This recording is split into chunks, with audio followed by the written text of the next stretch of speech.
आज के समय में वैसे तो कई बीमारियां लोगों को परेशान कर रही हैं, लेकिन इनमें सबसे कॉमन, सबसे ज्यादा पाई जाने वाली एक समस्या है कोलेस्ट्रॉल, जो कि यंग और मिडिल एज ग्रुप में देखी जा सकती है। बल्कि कई बार लोग मेरे पास 10-12 साल के बच्चे भी कोलेस्ट्रॉल फ्लक्चुएट की समस्या का समाधान ढूंढते हुए आते हैं। अगर कोलेस्ट्रॉल लंबे समय तक आपके शरीर में बना रहता है तो इससे इन फ्यूचर आपको कई प्रॉब्लम्स क्रिएट हो सकती हैं, जैसे कि बीपी, फैटी लीवर। इतना ही नहीं, आपको मेटाबॉलिक डिसऑर्डर तक का सामना करना पड़ सकता है, और इन सब की जड़ क्या है? कोलेस्ट्रॉल। लेकिन सवाल यही उठता है कि आखिर यंग एज में क्यों कोलेस्ट्रॉल की समस्या पनप जाती है? ये क्यों बढ़ता है? कौन से कॉज कोलेस्ट्रॉल के जिम्मेदार होते हैं? और कोलेस्ट्रॉल की समस्या में कौन सी होम्योपैथिक मेडिसिन आपकी हेल्प कर सकती है? लेकिन इन सब सवालों के जवाब जानने से पहले जल्दी से वीडियो को लाइक और चैनल को सब्सक्राइब कर लीजिए, ताकि आगे की मोस्ट इंपॉर्टेंट इंफॉर्मेशन में खलल ना पड़े। तो मैं डॉक्टर सहज जोशी स्वागत करता हूं एक बार फिर आप सभी का मेरी आज की इस वीडियो में। दोस्तों, आपने अब तक कोलेस्ट्रॉल का नाम कई बार सुना होगा, लेकिन यह होता क्या है ये समझना जरूरी है। दरअसल ये एक वैक्सी सब्सटेंस है। ये एक तरह का वैक्स की जैसा सब्सटेंस होता है जो हमारी बॉडी के कोने कोने में मौजूद होता है। यही कोलेस्ट्रॉल हमारे शरीर की बहुत सारी मेटाबॉलिक एक्टिविटीज के लिए रिस्पॉन्सिबल माना जाता है। बॉडी के कई एरिया में इसके इम्पोर्टेंट फंक्शंस हैं जो हमारे शरीर को हष्ट पुष्ट तंदुरुस्त बनाने का काम करते हैं। लेकिन परेशानी तब खड़ी होती है जब ये कोलेस्ट्रॉल जरूरत से ज्यादा शरीर में बनने लगता है। और आप तो जानते ही हैं, हर चीज की अधिकता हानिकारक होती है। इंक्रीजमेंट से यह हमारी खून की नसों में जम सकता है, लीवर पर जम सकता है, और तो और इससे आपकी हार्ट आर्टरीज भी ब्लॉक हो सकती है। ब्लड सर्कुलेशन में ये बॉडी के किसी भी पार्ट में जाकर उनमें ब्लॉकेज कर सकता है, जिसे एथेरोस्क्लेरोसिस जैसी गंभीर बीमारियां भी उत्पन्न हो सकती हैं। यानी कोलेस्ट्रॉल बढ़ने से आपकी बॉडी में कई कॉम्प्लिकेशंस बनने लगते हैं। लेकिन ये कोलेस्ट्रॉल बनने का रीजन क्या है? इसकी मोस्ट कॉमन कॉज क्या है? क्यों हमारे शरीर में फैट की मात्रा बढ़ती है और क्यों ये कोलेस्ट्रॉल के फॉर्म में बढ़ता चला जाता है, ये भी जानना आपके लिए जरूरी है। तो एज फैक्टर कोलेस्ट्रॉल का एक कॉज हो सकता है। ज्यादातर पोस्ट मेनोपॉजल वुमेन्स में देखा गया है कि इनमें फैट डिपोजिशन की मात्रा बढ़ जाती है और वो धीरे धीरे ओबेस, मोटी होना शुरू हो जाती है। और तो और इन महिलाओं में लो डेंसिटी लिपोप्रोटीन यानी एलडीएल भी ज्यादा मात्रा में बढ़ने लगता है। जेनेटिक भी कोलेस्ट्रॉल का एक कारण हो सकता है। जी हाँ, अगर आपके घर में पापा दादा किसी को ये समस्या है या रही है तो आपको भी ये हो सकती है। कोलेस्ट्रॉल बढ़ सकता है, नई नई प्रॉब्लम्स कर सकता है। अगर आप जानते हैं कि आपकी फैमिली में इसकी हिस्ट्री रही है तो आपको जरूर ध्यान देने की जरूरत है। आप उन चीजों को बिल्कुल अवॉइड कर दें जो कोलेस्ट्रॉल बढ़ाने में सहायक हैं।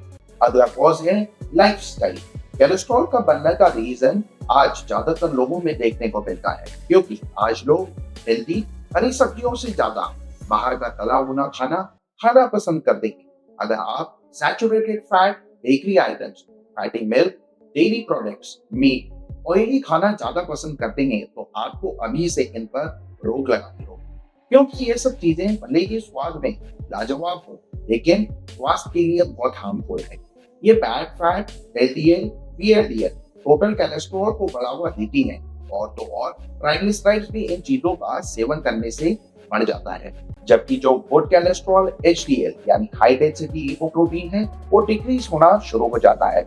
अब जब कोलेस्ट्रॉल, फैट ये सब बढ़ेगा तो ये आपकी बॉडी पार्ट्स पर जमना शुरू हो जाएगा, जिससे शरीर धीरे धीरे रोगी होता जाएगा और नई नई बीमारियां आपके शरीर में जन्म ले लेंगी। अगला कॉज है एक्सरसाइज ना करना। अगर आप वॉक, एक्सरसाइज वगैरह बिल्कुल नहीं करते हैं और फिजिकल एक्टिविटी से खुद को दूर बनाए रखते हैं तो ये lack of physical activity cholesterol का कारण हो सकती है, क्योंकि फिजिकल एक्टिविटी ना करने से आपका फूड, खाना सही से डाइजेस्ट नहीं हो पाता, जिससे मेटाबॉलिक एक्टिविटी कम हो जाती है, जिसके बाद फैट शरीर पर जमना शुरू हो जाता है।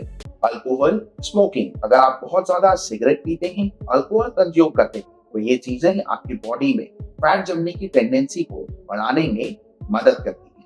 आपकी जो खून की नसें हैं यानी आर्टरीज हैं उन्हें भी डैमेज करते हैं। इनमें ब्लड के थक्के क्लॉट्स जमने की समस्या उत्पन्न हो सकती है और बनी रहती है, जिसे एरिथ्रोक्लोरोसिस, हार्ट डिजीज जैसी तमाम बीमारियां वक्त के साथ शरीर को जकड़ जाती हैं। इसके अलावा अगर आप किसी ऐसी मेटाबॉलिक डिसऑर्डर से सफर हैं जैसे कि आप कोई disease like hyperthyroidism, diabetes, PCOD, high blood pressure जैसी कोई भी समस्या को आप फेस कर रहे हैं, तो ये चीजें शो करती हैं कि आपके शरीर में जो मेटाबॉलिक एक्टिविटी है वो सही नहीं है, इसलिए आपके शरीर में कोलेस्ट्रॉल की मात्रा बढ़ने लगती है। आजकल गॉल ब्लैडर स्टोन की समस्या बहुत देखी जाती है।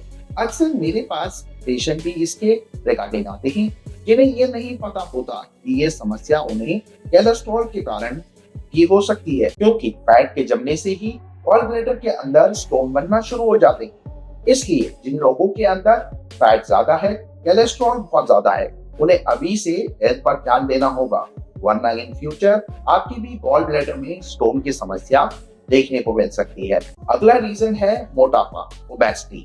अगर आपके शरीर का वजन, वेट बहुत ज्यादा है तो आप में फैट सेल्स भी ज्यादा होंगे और ये आपकी बॉडी में ज्यादा जो बैड फैट है जैसे एलडीएल, ट्राइग्लिसराइड, इन सभी चीजों को इंक्रीज करेंगे, जिससे आपका वजन और ज्यादा बढ़ने लगेगा। अगला कॉज है दोस्तों स्ट्रेस, तनाव। इसमें लोगों के खाने का जो पैटर्न है वो चेंज हो जाता है।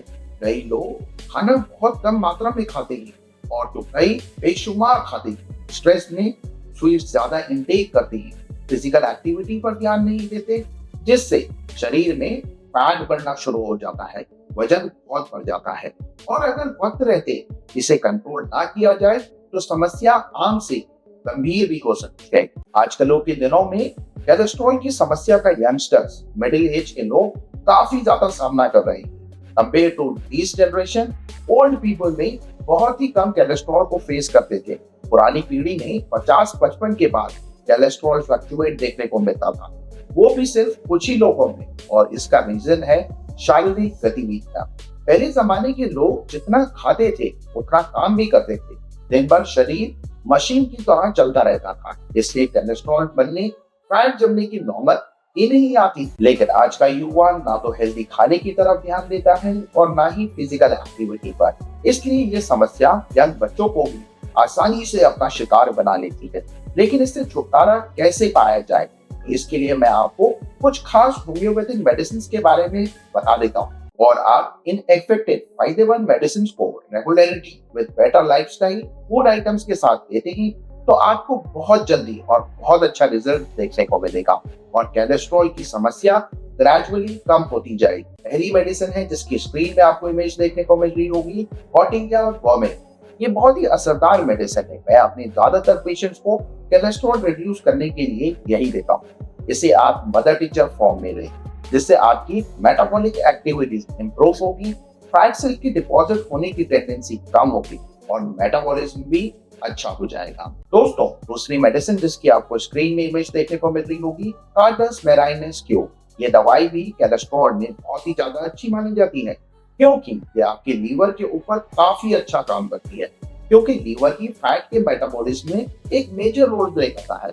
इसलिए ये मेडिसिन मेजरली आपके फैटी लीवर को कम करने में सहायक होती है। इसके अलावा ये लीवर को स्ट्रॉन्ग, निरोगी बनाएगी। तीसरी दवा है दोस्तों homeopathic medicine allium sativum cure. Screen में आपको इमेज देखने को मिल रही होगी।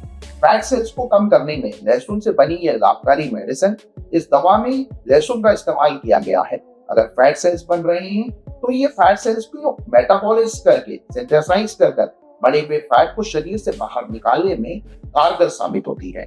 आप इन तीनों ही मदर टीचर को यूज कर सकते हैं। आप चाहें तो इंडियन इस्तेमाल करें, इंपोर्टेड जर्मन चाहें तो जर्मन इस्तेमाल कर सकते हैं। 30 ml की फाइल लेकर आए और 100 ml की खाली बोतल लेकर आए। तीनों को बराबर क्वांटिटी में मिक्स कर लें। फिर आपको करीब 20 से 25 ड्रॉप्स दिन में 3 बार आधे कप पानी में डालकर पीते हैं। इससे आपके शरीर में जमा फैट, कोलेस्ट्रॉल कुछ ही दिनों में निकल जाएगा। जरूरी नहीं कि ये कोलेस्ट्रॉल मोटे लोगों में ही हो, बल्कि ये पतले लोगों में भी काफी ज्यादा हो सकता है। अगर आप पतले हैं और कोलेस्ट्रॉल जेनेटिक है तो आप जरूर डॉक्टर को एक बार दिखाएं और इन दवाइयों को यूज भी कर सकते हैं। आप चाहें तो प्रत्येक दवा की 10-10 बूंद भी इस्तेमाल कर सकते हैं। इसके बाद अगली होम्योपैथिक मेडिसिन दोस्तों जिसकी स्क्रीन में आपको इमेज दिख रही है, कोलेस्ट्रीनम फ्री एक्स। ये दवा आपके शरीर से एक्सेसिव फैट को घटाने में कारगर साबित होती है। साथ ही ये मेटाबॉलिज्म को भी बेहतर बनाती है। लेकिन इससे लेना कैसा है, चलिए ये भी मैं आपको बता देता हूँ। इस मेडिसिन की आपको दो टैबलेट्स दिन में 3 बार आप ले सकते हैं, और जो मैंने 3 ऊपर मदर टिंचर बताए उन्हें यूज कर सकते हैं। लेकिन ये दवाई तभी आपको बेनिफिट दे सकती है जब आप इसका रेगुलरिटी के साथ यूज करें, वो भी टाइम पर। मेडिसिन के अलावा आपको फूड खाने पर भी ध्यान देना है।